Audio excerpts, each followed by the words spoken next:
샬롬, 샬롬. 우리는 또한 저는 얼마나 경이로운 존재인지 이제 조금씩 알아가는 것 같습니다. 그런데 우리 주변의 많은 사람들을 보게 되면 자기 스스로가 나는 얼마나 너무나 경이로운 존재라는 것을 잊고 산 적이 너무나 많습니다. 이 광활한 우주에서 하나님 아버지 우리를 향하여 보시기에 심히 아름답다. 너는 너무나 경이로운 존재야. 라고 말씀하시는 그 하나님의 말씀을 향하여 우리는 늘 대적만 하고 살았습니다. 온 하나님이 주신 창조 만물들이 자기 자신들이 얼마나 주님 안에서 경이로운 존재인지 알고 날마다 감사하며 자기가 있는 위치에서 꽃을 피우고 열매를 맺습니다. 그런데 이 광활한 우주에서 오직 인간들만이, 아담만이 자신이 얼마나 경이로운 존재라는 이 사실을, 이 진실을 모르고 있을 뿐입니다. 하나님은 끊임없이 말씀을 통하여 자신의 삶의 십자가의 죽음을 통하여 너는 나에게는 너무나 경이로운 존재라는 것을 알려주기를 원하시지만 우리는 이 시간까지도 많은 사람들이 이 진실을 자기 자신만이, 아담만이 모르고 있다는 사실을 깨닫고 원래 자리로 돌아오려고 하지 않는 그러한 죄의 몸부림이 이 땅에 혼돈과 어둠을 가져오고 있는 것 같습니다. 한번 정리해서 말씀을 드리죠. 나는 너무나 경이로운 존재이다. 그러나 이 우주에서 오직 나만이 이 진실을 모르고 있을 뿐이다. 라는 사실을 오늘 이 말씀을 시작하면서 여러분과 꼭 기억하며 나누고 싶었던 문장입니다. 지금은 모든 것들 하나에서 100까지 처음부터 마지막까지 인공지능이 모든 것을 리더하고 인공지능에게 묻고 답을 듣는, 그래서 거기에 그 답에 복종하는, 어떻게 보면 인공지능이 하나님처럼 되어버리는 시대에 살고 있습니다. AI, Artificial Intelligence라고 하는 이 AI가 과연 인간의 물음에 답을 할 수 있을까요? AI 인공지능은 인간들이 그때그때 눈에 보이는 세상을 살아갈 때 필요한 정보와 지식을 분명히 검색해서 줄 수 있습니다. 그러나 진정 궁극적인 인간 본연의 본질에 대해서 물을 때에는 인공지능이 대답을 합니다. 아니야, 나는 그런 것은 대답할 수가 없어. 오히려 내가 너에게 묻고 싶은 건데, 갑자기 그러는 거예요. 인공지능이, Artificial Intelligence가 인공지능이 AI에게 묻고 싶다는 거예요. 그 질문은 내가 너희들과 무엇을 먹을까, 무엇을 마실까, 육신의 흙으로 만들어진 너희들의 삶을 위해서 너희가 어떤 질문이든지 내가 답을 할 수가 있지만 그 흙으로 만들어진 육신을 끌고 가는 그 생명의 문제에서만 오히려 내가 거꾸로 너희에게 질문하고 싶다. AI가 AI에게 묻고 답하는 경이로운 세상이 다가오고 있습니다. 저는 그것을 보고 있습니다. 그러면 AI가 AI에게 묻고 답한다고 할 때 이 뒤에 AI는 누구냐? Amazing I, Amazing I, Amazing의 A와 나의 I가 붙어버리게 되면 AI가 되죠. 인공지능이 경이로운 나에게 묻고 답하는 그런 시대가 올 것입니다.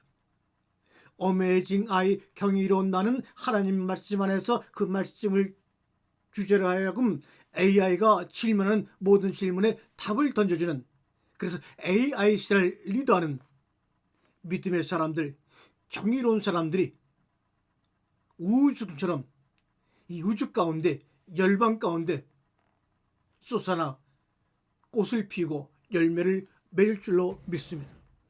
여러분, 우리 세상의 모든 사람들이 모두 같은 하늘 아래 사는 것 같이 보이지만 또 같은 하늘 아래 살고 있는 것입니다. 그러나 그 하늘 아래 살고 있는 모든 사람들이 바라보고 있는 지평선은 모두 다르다는 사실을 여러분 인식하시나요? 둥그런 지구라는 지구체 안에 살고 있는 모든 사람들이 하늘 아래 살고 있는 것처럼 보이지만 그들 각자가 바라보는 지평선은 모두 다르다는 겁니다. 그런데 혹자는 내가 바라보는 지평선이 이러이러한 모습이니 이거 진실이야, 나를 따라. 자기만이 보고 있는 지평선이 오직 진실이라고 믿고 많은 사람들을 거기다 가두려고 하는 이 시대, 그 낭패 속에서 우리는 저마다 바라보고 있는 그 지평선을 통하여 내가 하나님 안에서 얼마나 경이롭게 지음을 받고 말씀으로 창조되는지 우리는 서로의 의사와 서로의 경이로움을 인정하며 받아들이며 존재물이 아니라 존재 그 자체를 수용하는 가치 있는 삶이 우리 가운데 일어나기를 간절히 바랍니다. 갈대아 우르에서 부름을 받은 아브라함에게 하나님께서 말씀하십니다. 동서남북을 바라봐라. 내가 보이는 끝 모든 것을 다 너에게 주리라. 이렇게 말씀하셨습니다. 그런데 그 오랜 세월 동안 이 구절을 하나님이 아브라함의 순종을 보고 그에게 큰 축복을 주셔서 동쪽으로 끝, 서쪽으로 끝, 남쪽으로 끝, 북쪽으로 끝, 눈에 보이는 모든 것들을 주겠다고 하신 것이다. 이것을 땅의 문제로, 부동산의 문제로, 물질의 문제로 인간들의 그 제한된 시각 속에서 탐욕의 그 시각으로 바라본 것을 가지고 하나님께서 주고자 하는 하나님의 큰 복을 너무나 제한시켜버리고 변절시켜버리고 말았습니다. 보세요 여러분. 아브라함이 그렇게 동서남북을 바라보라. 네가 바라보는 모든 것을 내가 너에게 주겠다고 약속하신 하나님의 언약이 분명히 있는데도 그것이 땅의 문제였다면, 부동산의 문제였다면, 물질의 축복의 문제였다면 그 오랜 세월 가나안 땅을 살면서 자기의 사랑한 아내 사라가 죽었을 때 사라를 묻을 땅 하나, 무덤 하나 없어서 그 땅의 원주민인 사람에게 막벨라 동굴을 하나 사가지고 거기다 사라를 묻지 않습니까? 아브라함도 나중에 거기에 들어갔고 이삭도 거기에 들어가지 않습니까? 아브라함과 이삭과 야곱 때까지 그들이 가나안 땅에 자기 이름으로 된 땅 한 평 갖지 못했습니다.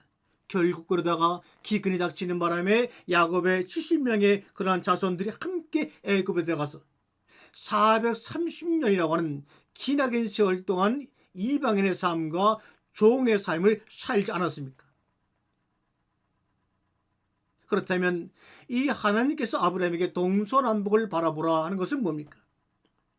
갈대아 우르라고 하는 동쪽 지역, 이 수메르 지역, 달을 하나님으로 섬기는 그런 사고 속에 살던 아브라함에게 이제는 한쪽만 바라보지 말고 내가 지은 온 우주 만물의 동서남북을 사방을 다 바라보면서 내가 어떤 존재고 나에게 말씀하시는 당신이 어떤 존재인지를 깨달아 너희의 삶을 풍성하게 가꾸라고 말씀하시는 것 아닐까요? 사랑하는 성도 여러분, 하나님은 각자에게 그들 다 AI, Amazing Eye, 경이롭게 만들었습니다. 여기서 경이롭게 만들었다고 하는 것은 다양한 뜻으로 해석할 수가 있지만 나는 나로 만들었다는 겁니다. 나로 모방된 사람도 없고 내가 누구를 닮아가는 것도 아니고 오직 하나님의 말씀으로 나를 나답게 만들었다는 겁니다. 그러므로 우리는 이 땅에 잠시 살다가 나그네 삶을 끝내고 하나님의 품으로 돌아갈 때 우리는 우리의 모습으로 진정 살다가 그분 품으로 돌아가야 합니다. 다른 사람을 연기하지 마세요. 우리가 가지고 있는 외형적인 것을 가지고 이것이 나라고 자랑하지 마세요. 나 자신을 연기하다가 하나님 나라로 가시길 바랍니다. 여러분 자신을 연기하세요. 이미 다른 배역들은 이미 다 세상에 꽉 차 있는데 왜 그 꽉 차 있는 다른 사람을 여러분의 모습으로 연기하며 따라가며 살려가십니까? 아무리 다른 사람을 연기하며 살아가게 되면 아무리 노력하더라도 베스트 원이 될 수가 없습니다. 왜요? 베스트 원의 자리는 하나밖에 쓸 수가 없기 때문입니다. 우리는 나 자신을 아름답게 연기하고 살다 보면 누구도 모방할 수 없고 누구도 감히 넘볼 수 없는 어울wan 주님과 나 사이에 소통이 이루어지는 하늘과 땅이 내 안에서 완성되는 그러한 모습을 우리가 볼 수가 있습니다. 우리가 그동안에 많은 성경 말씀을 들었지요. 또 말씀을 묵상했습니다. 또 많은 다양한 독서를 해서 책의 내용들을 여러분이 읽었습니다.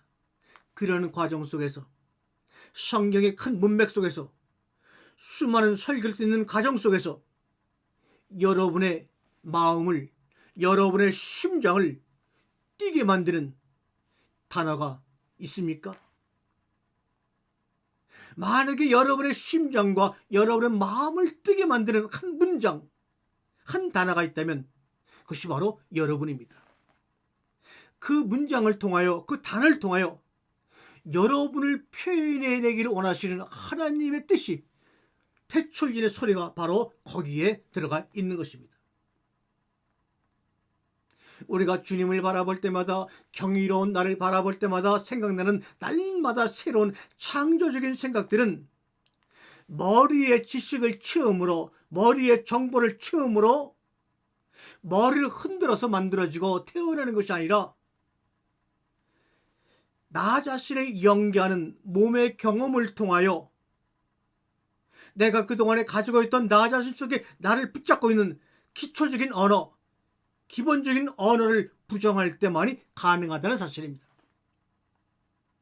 여러분이 그동안에 여러분을 붙잡고 여러분을 끌고 오던 그런 기존적인 고정관념의 단어들을 다 여러분이 부정하고 내어버릴 때 바로 거기서 새로운 생각, 나 자신을 연기할 수 있는 뜨거움과 심장이 내 속에서 뛰어오르는 것입니다.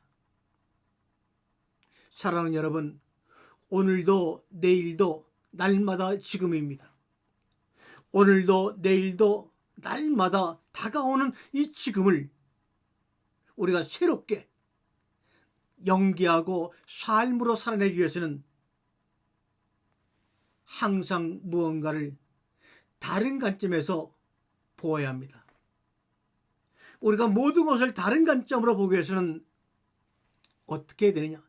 일단은 여러분이 믿고 있는 것, 알고 있는 것, 이것들을 일단 밟고 딛고 올라서서 한번 저 너머를 보시기 바랍니다. 여러분이 알고 있고 믿고 있고 손에 움켜쥐고 있는 그 신앙의 언어들을 다 여러분 내려놓고 그 문장 위에 딛고 밟고서 한번 세상을 보세요. 어거스틴을 밟고 칼빈을 밟고 루터를 짓밟고 아퀴나스를 짓밟고 모든 철학자들의 생각을 짓밟고 여러분이 그 위에서 한번 그 너머를 바라보세요. 보지 못했던 무한한 새로움이 여러분의 온몸을 통하여 경이롭게 다가올 것입니다.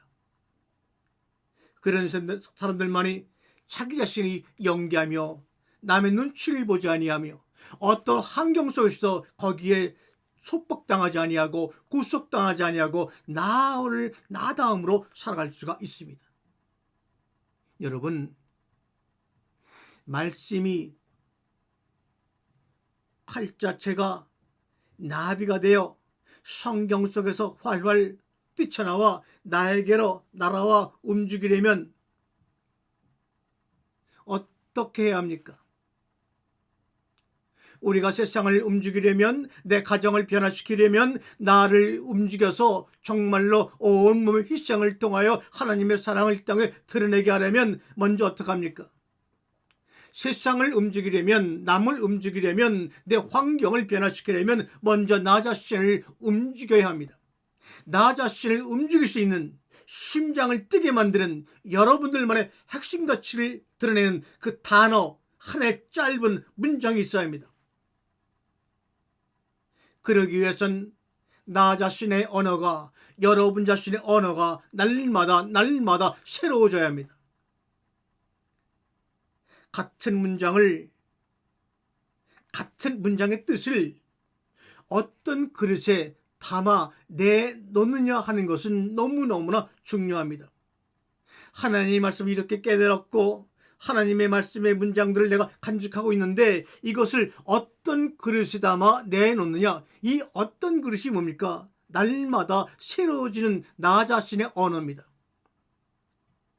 날마다 깨달음을 주시는 하나님의 말씀의 은혜를 여러분 어떤 새로운 언어에다가 담아서 내어놓느냐?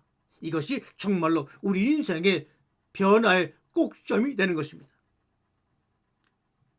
전도서 1장 9절에 하늘 아래 새 것이 없나니 라고 말합니다. 하늘 아래 새로운 문장도 없고 하늘 아래 새로운 뜻도 없습니다. 다만 새롭게 해석하여 새 그릇에 담아 내놓는 것만 있을 뿐입니다. 수천 년 전에 모세 때 구약도 지금 보는 구약과 전혀 변화가 없습니다. 2000년 전에 십자가 돌아가신 예수 그리스도의 복음의 말씀이나 지금의 말씀이나 변화가 없습니다. 그러나 그 변화가 없는 그 말씀들을 내가 새롭게 해석하여 세상을 변화시키고 나 자신의 삶이 주님 안에서 붙잡히기 위해서는 새 언어의 그릇에 그것을 담아서 내놓아야 합니다. 그런데 우리 믿음의 사람들은 새 언어, 새 그릇에 담아낼 줄을 모릅니다. 예수를 믿고 시간이 흐르게 되면 믿음의 사람들이 가지고 있는 언어 몇 가지 안 됩니다. 더군다나 그 언어가 구태의연하게 너무나 오랫동안 같은 언어만 쓰다 보니까 같은 그릇에만 담아서 내다 보니까 생동감도 없고 활기도 없고 지루할 뿐입니다. 여러분, 경지에 이르는 어떤 높은 경지에 이르는 깨달음도 참으로 중요하지만 거기서 나온 깨달음이 거기서 나온 지혜가 어떤 언어의 옷을 입고 세상에 나오느냐가 진정 더 중요한 일입니다. 새 깨달음을 낡은 포대기, 낡은 가죽 부대에 담아 세상에 내놓으면 아무 의미가 전달되지 않습니다. 새술은 새 부대에 담아 내놓아야 합니다. 그래서 마가복음 2장 22절에 오이온 네온 아우스코스 카메로스 카이노스 새 술은 새 부대에 담아 내놔라 주님이 말씀합니다.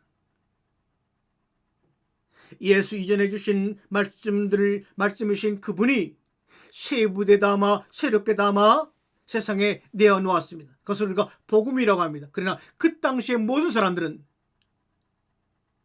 이미 그들도 알고 있는 그 말씀을 새로운 언어, 새 그릇에 담아 내어놓으니 그 그릇을 받아 먹을 수 있는 그릇 안에 속 내용을 받아 먹을 수 있는 감당할 수 있는 자들이 아무도 없었기에 예수를 십자가에 못 박혀 죽게 만들었습니다. 기독교인들은 로고스이신 예수 그리스도가 주시는 생명의 언어, 생명의 씨앗을 자기만의 언어 세계로 만들어 이 땅에 내놓아야 합니다. 그럴 때 인공지능이 어메이징 아이 경이로운 나에게 질문할 것입니다. 바로 이런 사람이 그 누구도 걸어가지 않은 길을 가는 선구자여 개척자여 창조자여 믿음의 사람이요 신앙인인 것이요 하나님의 자녀인 것입니다. 여러분의 한계는 물질도 아닙니다. 많이 배우지 못한도 아닙니다. 얼굴이 예쁘지 못한 것도 아닙니다. 병든 육체도 아닙니다. 내 한계는, 내 삶의 한계는, 내 생의 한계는 바로 내 언어의 한계가 내 세계의 한계임을 깨달아야 합니다. 우리 기독교인들이 한 10가지도 안 되는 단어를 가지고 이것이 하나님의 피조세계 모든 것을 나타내는 것으로 착각하고 하나님을 제한시켜버리는 죄를 범하고 있습니다. 원죄니 선악과니 해계니 용서니 구할이니 부활이니 도대체 이런 단어 속에서 실감 있는 단어가 어디 있으며 이런 단어를 들을 때마다 내 마음의 심장이 뜁니까? 오히려 우리를 잠잠하게 하고 지루하게 하고 가둬버리는 단어가 아닙니까?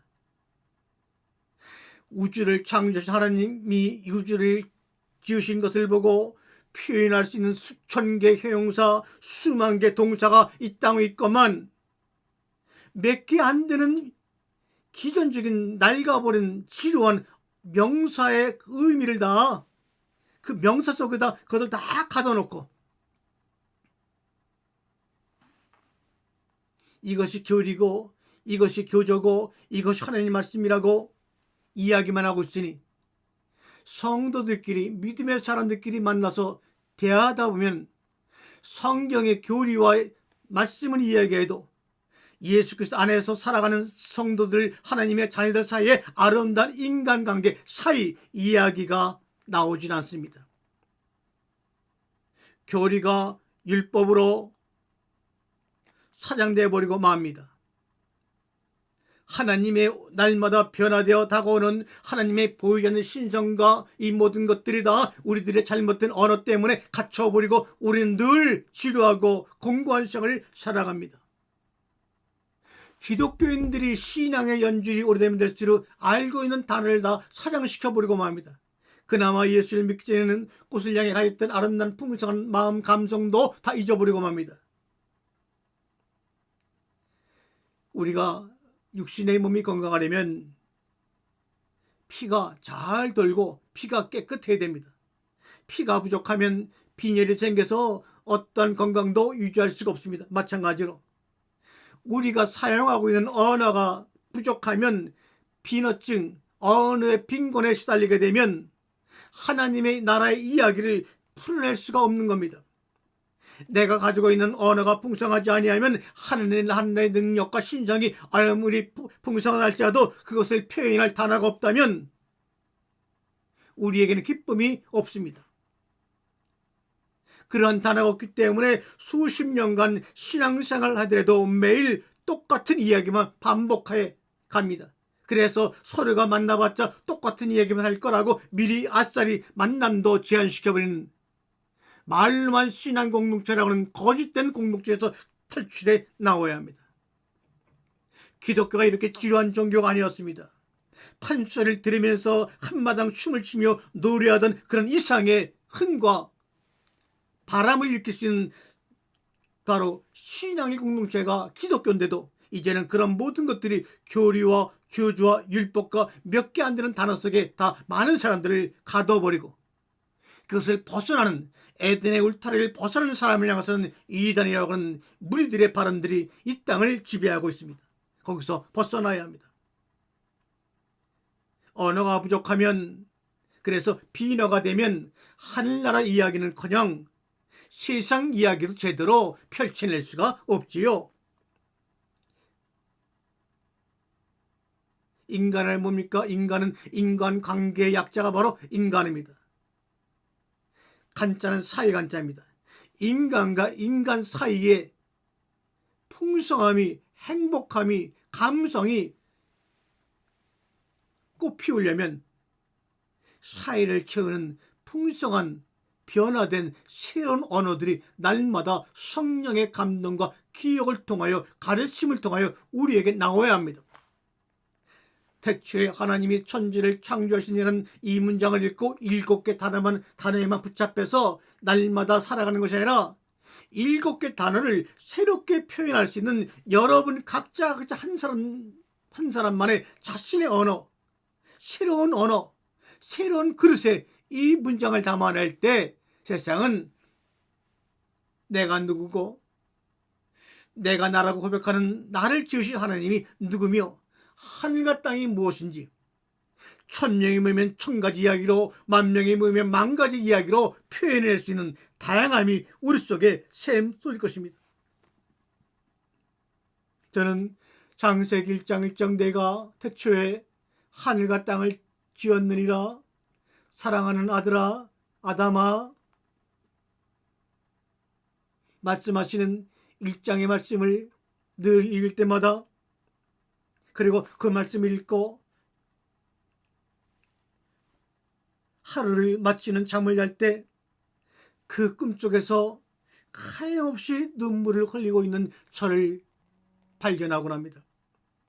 왜 그렇게 꿈속에서도 눈물을 흘릴까요? 태초에 내가 하늘과 땅을 지었다고 말씀하시는 그분이 나와 함께 하심을 보고 꿈속에서 하염없이 울고 울었습니다. 이 꿈이 깨어지지 않았으면 하는 간절한 마음으로 잠을 장한 동안에도 내 눈에서 흘러내린 눈물을 두 손으로 닦은 적이 한 번도 두 번도 아닙니다. 여러분은 몸에 좋다고 하고 목에 좋다고 하는 대추들을 많이 끓여서 먹거나 이렇게 잘라서 먹습니다. 그러면서도 한 번도 저 대추는 분명히 하나님이 지으신 것인데, 하나님이 연글게 만드신 것인데 왜 필이면 저 대추 색깔을 우리 하나님은 빨갛게 만드셨을까? 한번 그런 생각을 가지고 하나님과 대화를 나눠본 적 있습니까? 여러분, 대추의 색깔을 보세요.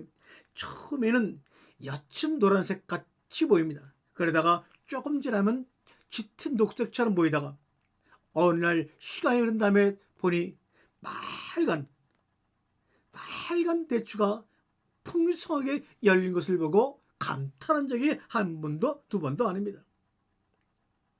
땅에 뿌리를 내린 대추나무에 천둥이 몰아오고 번개가 치고 폭우가 쏟아지고 온갖 그런 또 곤충들이 날라들어서 함께 어우러져 대추 속으로 빨려 들어가 천둥과 번개와 폭우가 온갖 하나님의 피조물인 곤충들이 하나가 된 모습이 바로 빨갛게 표현된 것이 아닙니까? 이 빨간 대추 하늘에 하늘과 땅이 어우러진 모습이 바로 보인 것 아닙니까?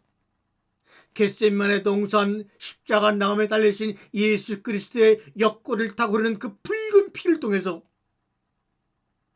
온 세상의 모든 무리가 하나님의 피조물 안에서 하나 된 모습들을 바로 예수 그리스도의 흘리신 끝없는 그 보혈을 통하여, 빨간 피를 통하여 우리가 그 속에 빨려 들어가 하나의 대추의 열매 모습으로 보이는 것은 아닐까요? 하늘과 땅, 하나님과 인간이 함께 어울러져 하나가 된 붉은 피로 점철된 십자가 나무의 열매가 마치 대추 하나를 같네요.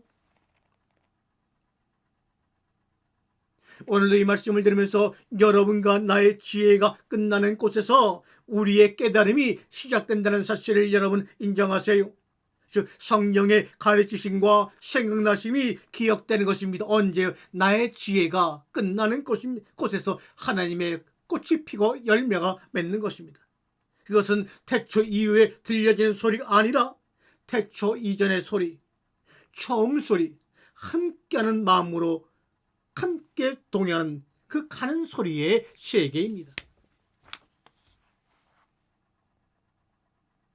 저는 오늘도 이 말씀을 준비하고 있는 동안에 성경 66권에 쓰여진 그런 문장 하나하나 그 말씀을 통해서 나는 그 문자 속에서 하나님을 발견한 것이 아니라 문자로 인해 성경에 기록되어진 말씀으로 인해 생긴 그 큰 빈 여백 속에서 말씀을 말씀으로 보고 글자를 글자로 보이게 하는 그 흰 여백 속에서, 흰 빈 공간 속에서 나를 향하여 나의 경이로움을 보시고 미소 지으시는 하나님의 모습을 발견했습니다. 우리가 꽃을 보고 감성을 느끼지 못하며 아름다움을 느끼지 못하며 지나가는 꽃을 보고 꽃의 이름을 불러줄 수 있는 마음의 여유가 없는 이유는 뭡니까? 바로 꽃이 꽃으로 보이게 하는 그 여백을 볼 수 있는 눈이 우리에게 없기 때문입니다. 우리가 꽃을 장미꽃이다, 민들레꽃이다, 진달래꽃이다 이렇게 각자 다른 꽃의 이름으로 우리가 볼 수 있는 것은 그 꽃을 꽃답게 만든 그 빈 여백들이 각각 다른 모습으로 존재하기 때문입니다. 성경을 기록한 그 문자로 인해서 그 여백 속에 숨겨져 있던 하나님의 마음을 읽어낼 수 있는 우리가 되기를 간절히 바랍니다. 우리는 밤에 달을 봅니다. 그래서 한참 달을 보고 있는데 어떤 분이 묻습니다. 목사님, 지금 달을 보고 계시나요? 라고 묻길래 제가 답을 합니다. 저도 처음에는 달을 보고 있었죠. 그런데 달을 계속 내가 집중하여 보다 보니까 지금은 달을 보고 있는 것이 아니라 내가 어둠을 보고 있구나 라는 것을 깨달았습니다. 라고 대답을 했어요. 우리가 달을 볼 수 있는 것은 다른 사실은 멀리 떨어져 있어 우리가 볼 때는 주먹만하게밖에 안 보입니다. 그런데 그 주먹만하게 달이 보이도록 하기 위해서 온 우주의 공간이 꺼멓게 어둠으로 점철되어 있다는 것입니다. 그러므로 달을 보고 깨달음도 가질 수가 있지만 그 달을 달러서 우리 눈에 보이게 하는 그 어두움 속에서 말씀하시고자 하는 하나님의 뜻과 인생의 깨달음을 가져야 합니다. 빛이라는 것은 달처럼 보일지라도 그 어둠이라고 하는 것은 바로 그 빛으로 드러내는 말없이 묵묵히 그 자리를 지키고 있는 어둠을 통하여 말씀하시고자 하는 하나님의 뜻이 더 무궁무진하지는 않을까요? 어둠의 바탕이 있어야지만 하얀 달이 뜨는 것처럼 인생의 슬픔과 어둠과 고난과 이런 것들이 있어야지만 우리의 삶 속에서 말씀하시는 나는 빛이요 라고 하는 빛의 삶을 우리가 이 땅에 드러내는 겁니다. 우리가 빛의 삶을 산다고 하는 것은 빛된 행동을 하는 것이 아니라 어둠이 내 속에서 넓게 여백으로 묵묵히 있어줄 때 자연스럽게 하나님의 은혜 가운데서 내가 비침을 때로는 하늘의 작은 별빛처럼 때로는 달빛처럼 때로는 태양빛처럼 우리가 보일 수가 있는 것입니다. 하나님이 뒤에서 빛을 비춰주시기에 우리가 달빛도 별빛도 햇빛도 되는 거지만 하나님의 큰 빛이 우리의 세계에 비쳐서 우리의 삶이 작은 빛으로 드러나기 위해서는 하나님의 큰 인간이 인지할 수 없고 감당할 수 없는 그 하나님의 큰 빛이 우리 인생 가운데 어둠으로 밤으로 비춰지지 아니하면 여백으로 자리 잡지 아니하면 누구도 우리의 삶 가운데 나 자신의 경이로움을 드러낼 수가 없는 것입니다. 우리가 지금 성경책을 읽고 있다고 생각해 보세요. 성경책을 읽고 있는 것 같지만 사실은 그 뒤에 그 글씨를 우리가 알아보게 하는 하얀 그 종이의 여백을 보는 겁니다. 한 장의 문장 하나의 단어를 검은 글씨로 보면서 우리는 그 뒤에 검은 것이 검은 것으로 드러나도록 하는 그 어둠의 배경, 흰 배경을 볼 줄 알 때 거기서 무한한 이야기거리가 만들어지는 겁니다. 어둠의 바탕이 있어야 하얀 달이 뜨는 것처럼 흰 바탕이 있어야 검은 글씨가 돋아나는 것입니다. 달을 보려면 어둠의 바탕이 있어야 하는 것처럼 책을 읽으려면 말씀을 묵상하려면 백지에 흰 바탕이 있어야 합니다. 글을 쓰고 책을 읽으려면 밤하늘과 정반대 바탕이 있어야 함을 우리는 압니다. 지금까지 저는 그 바탕, 빈 여백을 보지 않고 하늘의 달을 보고 종이 위에 글씨만 읽어서 해석해서 내어놨던 것뿐입니다. 참으로 무식한 행동입니다. 지금까지는 성경을 읽고 묵상하며 말씀을 전하면서 글자로 쓰여진 눈에 보이는 문장의 의미만을 찾아다녔습니다. 아무 의미도 없는 의미의 바탕을 보지 못하는 무지한 자였습니다. 그런데 겨우겨우 성령의 도우심과 감동을 통하여 아무 표시가 없는 의미가 없는 빈 여백 생명의 바탕이 드디어 눈앞에 빨려 들어오기 시작하며 내 마음속에 꽃으로 피기 시작했습니다. 그럴 때 나의 삶이 나의 말씀이 이야기로 변화가 되어 여러분과 양식을 나누게 된 것입니다. 달과 별들이 사라지는 것과 문자와 그림들이 소멸하는 것을 이제야 봅니다. 달과 별들이 사라지고 문자와 그림들이 소멸되기 시작하는 순간 바로 나는 거기에 붙잡혔던 의미의 거미줄에서 해방되어 나는 자유다 라고 고백할 수 있게 되었습니다. 여러분, 세상에 널리고 널린 것이 돌멩이입니다. 그러나 그 널리고 널린 수많은 돌멩이들은 하나하나가 올인원 오직 유일한 가치를 지닌 돌입니다. 그래서 어메이징 스톤, 아주 경이로운 돌이 되는 겁니다.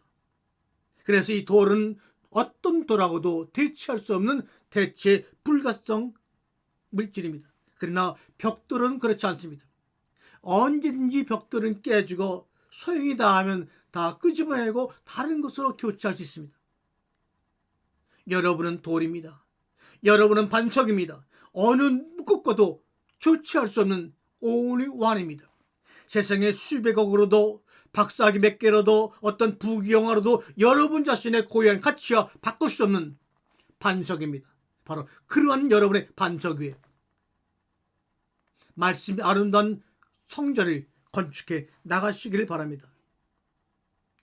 사람들은 얘기하죠. 역사라고 하는 것은 승자가 기록한 승자의 기록물이다. 다 알고 있는 사실입니다. 그럼 이런 질문이 당연히 나와야죠. 그럼 승리하지 못한 패자가 쓴 역사는 무엇인가? 성경 66권은 과연 승자의 기록인가 패자의 기록인가? 한번 생각해 보셨습니까? 우리가 하나님은 절대한 분이라고 하지만 구약을 보게 되면 늘 하나님이 인간에게 지는 것 같은 다른 이방신에게 지는 것 같은 패자의 모습이 많이 보입니다. 예수님도 이 땅에 사시는 동안에 과연 승자로서 삶을 마쳤습니까? 우리 사람들의 눈으로 볼 때는 패자의 모습으로 살았습니다. 그렇다면 그 패자의 모습으로 십자가상에서 죽음을 마친 예수 그리스도, 그분이 쓰신 역사는 무엇인가? 어떤 이야기가 있는가? 바로 그 이야기, 패자들이 쓴 그 이야기들은 눈에 활자나 달에 기록되는 것이 아니라 달을 달로 만들게 만드는 어두움과 활자체 옆의 빈 공간 속에 패자들의 기록이 숨겨져 숨을 쉬고 세상을 향하여 꽃을 피고 열매를 맺을 날을 기다리고 있는 겁니다. 누가 그런 패자들의 이야기, 여백 이야기에 꼴을 틀까요? 바로 저와 여러분입니다. 그 패자가 쓴 역사 이야기는 이 우주 가운데 한 번도 쓰인 적 없는, 한 번도 세상에 알려지지 않은 이야기라는 것을 여러분 알아야 합니다. 이런 이야기가 세상에 나올 때 인공지능이 어메이징 아이, 경이로운 나에게, 말씀을 소유하고 있는 나에게 묻기 시작해요. 수많은 물질의 탐욕과 과학의 필요함과 신처럼 살아가려는 이 못된 인간들에게 하나님의 사랑으로, 하나님의 말씀으로 몽땅 다 품어버릴 수가 있게 될 것입니다.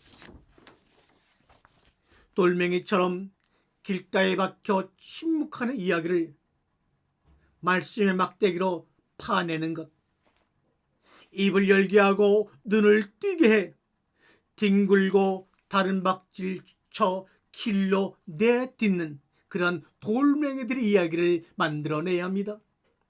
막이야기, 막사발, 막국수, 막말, 막김치, 막춤, 막생각을 캐내는 것이 바로 이 땅의 우리들의 의무요.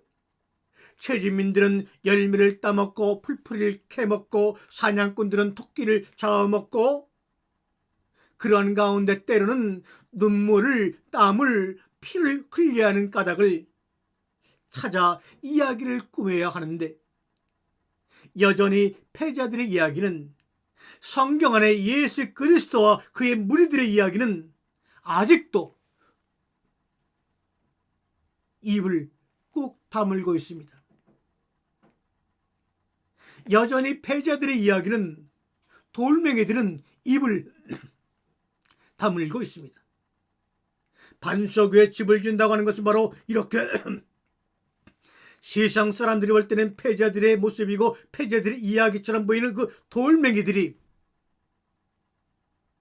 우리들의 희저짐으로, 우리가 망치로 깨물어 말미암아 이 세상에 폭포수처럼, 에덴의 내계강처럼 온 열방에 흘러 넘치게 되는 사명이 바로 말씀을 맡은 목사들의 사명이요, 이 말씀을 듣고 함께 그 일을 감당하는 성도들의 사명입니다. 아직 목숨이 살아계시죠? 코로나19라는 수년 동안의 그런 고난 속에서도 많은 사람이 안타깝게 생명을 잃었습니다. 오늘도 51명이 코로나로 돌아가셨다는 비보를 전해 듣고 마음이 아픕니다. 그러나 아직 여러분이 이 방송을 듣고 있다면 여러분은 목숨이 현재 유지되고 있는 상황이지요.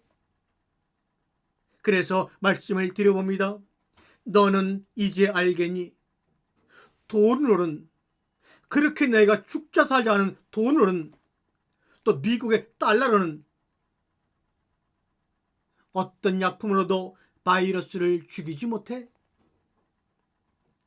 내 몸 안에 있는 면역체, 나와 나 아닌 것, 그 차이를 알아내는 세포들만이 코로나19 바이러스를 물리칠 수가 있어. 어떤 권력자라도 두렵지 않아. 어떤 부귀영화도 부럽지 않아. 어떤 단절과 격리도 외롭지 않아. 어떤 욕설도 참을 수 있어. 마스크 한 장이 내 생명을 지켜주는 성벽, 무엇하고도 바꿀 수 없는 생명이 하자는 필터 한 장 속에 가려 있음을 이제 내가 알겠네.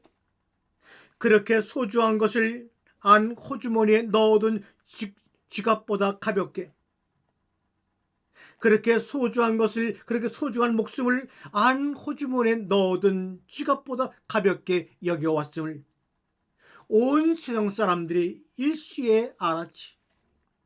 텅 빈 관장, 의자만 놓여있는 극장, 관계없이 박수치는, 십자가 홀로 외를 지키는 교회당, 유령들이 지배하는 이 거대한 극장에서 문득 생각나는 한마디 말.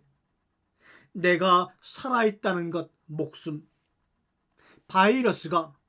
코로나19 바이러스가 인터넷보다 빠르게 가르쳐준 말, 목숨. 실감나게 체험하게 해준 말, 목숨. 이 목숨을 지으신 이가 바로 하나님인 것을 알기를 원합니다. 이 목숨의 소중함을 새롭게 온 지구 사람들이 차별 없이 일시에 경험하고 깨닫게 해준 것은 바로 뭡니까?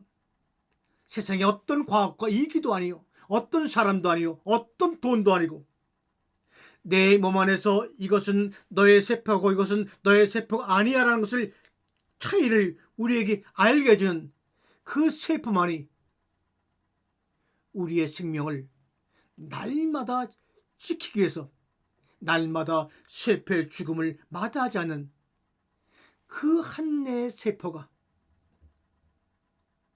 누구도 감당하지 못하는 목숨의 경이로움을 우리에게 체험케 해주는 몇 년 동안의 코로나 기간이었던 것인가 생각을 해봅니다. 그만큼 모든 21세 과학의 문명으로도 감당할 수 있는 그 모든 것들을 하나님이 말씀으로 주신 하나의 눈에 보이지 않는 작은 세포가 우리 속에서 죽고 살고 날마다 그 일을 경험함으로 말미암아 우리의 목숨의 소중함과 그 목숨이 결국은 말씀으로 말씀화되어 하나님의 형상을 입고 그 나라가서 주님과 함께 복된 삶을 누리는, 모든 전쟁이 종식되는 안식의 세계로 인도한다는 것을 깨달으시기 바랍니다. 우리가 성경을 보게 되면 선악을 알게 하는 나무는 먹으면 죽고 먹으면 죽어. 하나님이 인간에게, 아담에게 가장 처음 하신, 아담을 앞에 두고 가장 처음 하신 말씀, 창세기장 17절의 말씀, 먹으면 죽어. 딱 두 글자, 먹고 죽어. 동사 두 개로. 아니, 세상에 그렇게 오래간만에 수천 년 만에 정말 하나님이 직접 정말 아담에게 나타났다면 뭔가 좀 형용사도 아름답게, 아주 멋진 시인처럼 동사도 아름답게, 명사도 아름다운 것을 사용해서 좀 문장을 길게 해서 한 편의 시로 말하지. 아니 뭐 원수끼리 맞는 것도 아닌데 먹으면 죽어. 이 창세기 2장 17절의 말씀에는 전혀 동사 외에는 어떤 수식어도 쓰지 않고 있어요. 또 주님이 십자가에 돌아가기 바로 전날 너희는 셋수는 세 부대, 여기는 동사도 없어요. 세려가는 형용사와 수려는 명사, 형용사, 명사 두 개로 자신의 절박함을 주님이 표현하고 있어요. 또 예수님이 또 내 살을, 내 피를 먹고 마시지 않으면 너희는 살지 못한다. 먹지 않으면, 마시지 않으면 너희는 살지 못한다. 여기도 3개밖에 단어가 사용 안 됐어요. 우리가 수식어를 사용하지 않고 간단한 동사만 사용하거나 명사나 형용사를 사용해서 어떤 문장을 말하고 내가 하고 싶은 얘기를 할 때는 그만큼 얼마나 절실했으면 수식어를 다 빼버릴까요? 우리가 마음에 여유가 있고 뭔가 좀 그 여유를 부릴 때 수식어도 써가지고 다양하게 말을 만들려고 하지요. 내가 어떤 문장을 표현할 때 수식어를 많이 쓸 수 있다고 하는 것은 그만큼 나의 삶이, 현재 내 영혼이 절박하지 않다는 증거이기도 하죠. 우리 하나님이 얼마나 마음이 절박했으면 아담 이후 모세에게 2000년이 넘은 후에 나타나서 하신다는 말씀이 먹고 죽어 동사 2만원, 또 십자가에 돌아가시 전에 세수는 쇠부대, 내 살 먹고 내 피 안 마시면 죽어. 도대체 하나님이나 예수님이나 뭐 이렇게 가장 중요하고 급박한 시기에 사용한 단어는 먹고 죽어밖에 없어?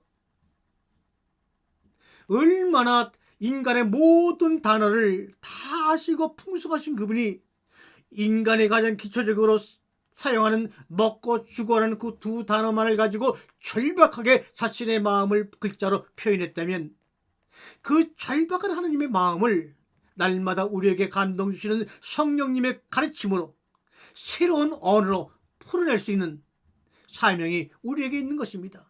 그 절박한 하나님의 마음, 먹고 죽어, 안 먹으면 죽어, 이 절박한 단어를 풀어낼 수 있는 새로운 그릇을 우리가 준비해야 합니다. 이 땅에 죽음의 조련사는 없습니다. 죽음을 경험해 볼 수는 없습니다. 죽음은 길들일 수 없는 야수와 같은 본성을 지니고 있습니다. 성경을 기록하고 있는 모든 말씀, 인간과 인간이 나누는 모든 대화, 그런 과정 속에서 수식어들이 하나, 둘, 셋 사라지고 하나의 명사만 혹은 하나의 동사만 혹은 하나의 형용사만 남아버린 그 상태를 우리는 어떤 상태라고 할까요? 먹어, 죽어, 먹으면 죽고 죽으리라, 안 먹으면 죽고 죽으리라. 이 수식어가 완전히 생략된 하나님의 말씀, 예수님의 문장, 이것은 바로 너무나 절박하다는 뜻입니다. 도대체 누구의 마음이 이렇게 절박할까요? 하나님의 마음이, 예수님의 마음이 그렇다는 겁니다. 하나님의 마음이 최고의 감상법, 표현법이 바로 먹다, 죽다, 안 먹으면 죽는다. 먹고 죽는다, 안 먹으면 죽는다. 이 동사 2개로 표현된 하나님 아버지의 마음, 그 절박한 마음을 우리는 우리에게 가르쳐 주시는 성령님의 감동으로 기억나게 하는 이 세상의 새로운 언어로 날마다 새롭게 표현하여 이야기를 만들어낼 수 있는 이야기의 한마당들이 앞으로 우리의 생애 영혼 속에 널리 펼쳐지는 그런 꿈같은 이야기, 아름다운 삶이 펼쳐지기를 원합니다.